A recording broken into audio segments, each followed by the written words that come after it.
అందరికీ జేబీఎం. నేను ఉమ్మడి ప్రకాశం జిల్లా అధ్యక్షుని. నా పేరు గోచిపాతల చిన్నబాబు.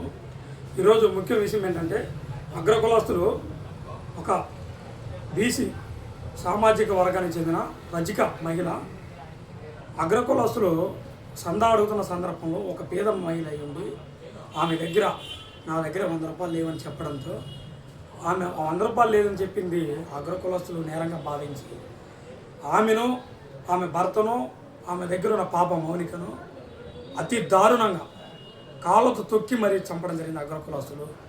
ఈ రాష్ట్రంలో, ఈ దేశంలో ఈ కుల వివక్షతను చూస్తుంటే కరోనా వైరస్ కన్నా కూడా చాలా వెంటనే ఇది స్ప్రెడ్ అయ్యేలా ఉంది.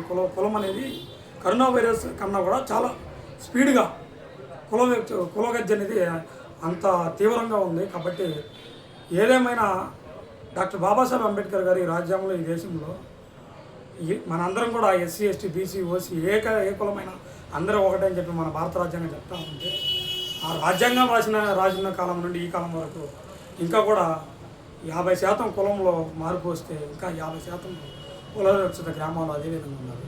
కాబట్టి ఈ వీడియో చూస్తుంటే ఈ పాపని ఆ తల్లి ఆవేదన చూస్తుంటే, ఆ బిడ్డ చనిపోవడం జరిగింది. అన్ని గ్రామాల్లో ఉన్న దళిత నాయకులు, బీసీ నాయకులు ఒక పెద్ద ఎత్తున ఉద్యమాలు చేస్తూ ఉన్నారు. రాష్ట్ర ప్రభుత్వాలు, ముఖ్యమంత్రులు అందరూ ఏం చేస్తున్నారని నాకు అర్థం కావడం లేదు. ఈ వీడియోలో మనం చాలా వీడియోలు చేస్తూ ఉంటాం, ఇన్స్టాలో కానీ ఫేస్బుక్లో కానీ. యువకులు ఎవరైతే ఉన్నారో బీసీ యువకులు ఉన్న అదేవిధంగా మహిళలు కూడా ఇలాంటి మీరు తల్లి స్థానంలో ఉన్న మహిళలందరూ కూడా వీడియోలు చేయాలి. ఒక బీసీ మీద దాడి జరిగితే 10 మంది బీసీ కులస్తుల వాళ్ళు ఎదురు తిరిగి దానికి సమాధానం చెప్పాలి. అప్పుడే ఈ దేశంలో మనందరూ కూడా డాక్టర్ బాబాసాహెబ్ అంబేద్కర్ లాంటి ప్రతి కుటుంబంలో ఒక బీసీ కుటుంబంలో ఒక యువకుడు కానీ యువత కానీ ఉంటే మన హక్కులు మనమే సాధించుకోవాలి. ఎందుకంటే రాజ్యాంగం అనే పదం ఉంది కాబట్టి భారత రాజ్యాంగంలో ఏదైతే మన డాక్టర్ బాబాసాహెబ్ అంబేద్కర్ మనకి హక్కులు సాధించి ఇచ్చాడో ఆ హక్కుల్ని వినియోగించుకోవాలి. అదేవిధంగా ఏపీ దళిత తరపున ఉమ్మడి ప్రకాశం జిల్లా అధ్యక్షుడు గోచిపాతల చిన్నబాబు నేను ఎవరైతే బీసీ రజకులపైన దాడి జరిగిందో ఆ చిన్న పసిపాపను చంపారు కేవలం కుల వివక్షతో, ఆమె పేద మహిళ అవటం వల్ల 100 రూపాయలు ఈయన పరిస్థితి వల్ల వీరు అతి దారుణంగా దుర్మార్గంగా చంపడం జరిగింది. ఈ విషయాన్ని నేను ఖండిస్తూ కేవలం ఇలాంటి ఘటనలు చూస్తున్నప్పుడు మనసు చాలా బాధ అనిపిస్తుంది. అందరూ కూడా ఇటువంటి వీడియోలు స్పందించాలి. ఈ విషయం పైన బీసీలు కానీ ఎస్సీలు కానీ అందరూ పెద్ద ఎత్తున ఉద్యమాలు చేయాలి. అందరూ ఏకమనసు కలిగి ఉండాలి.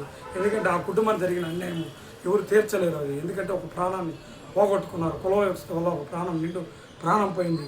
ఆ చిన్న పాపని వాళ్ళు కంటికి రెప్పలాలో చూసుకునే ఉంటారు.